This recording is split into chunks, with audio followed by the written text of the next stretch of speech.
C'est en regardant Télémiroir que Quentin Quilla a entendu parler pour la première fois du manoir de Courbessac. La rencontre avec le maître des lieux Benoît Morin du Colibri s'ensuit et voilà comment ce jeune Nîmois de 19 ans est devenu le premier artiste en résidence au Nîmes Institute pour lancer la saison 2009-2010. J'ai suivi le chemin de ma sœur qui graffait sur papier.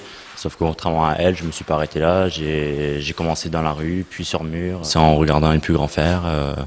Au début, on recopie un peu, on se donne un style et au fur et à mesure, on arrive à se trouver. J'ai mis un peu de côté le lettrage et le perso pour trouver un petit côté motifs floraux, et, comme vous dites, baroque.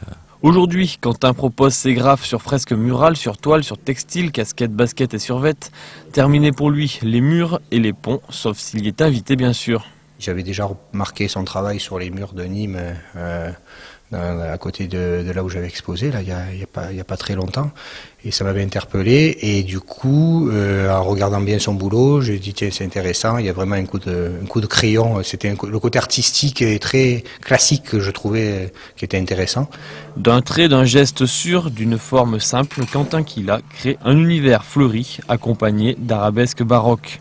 Le vernissage de cette exposition, c'est ce jeudi 15 octobre au manoir de Courbessac. Pour accompagner le jeune graffeur, les spécialistes de la culture hip-hop de l'association Dastorm seront présents. Musique et graphe, une expo qui vous emmène au cœur de la vie urbaine. Le vernissage, c'est donc ce jeudi 15 octobre à partir de 19h30.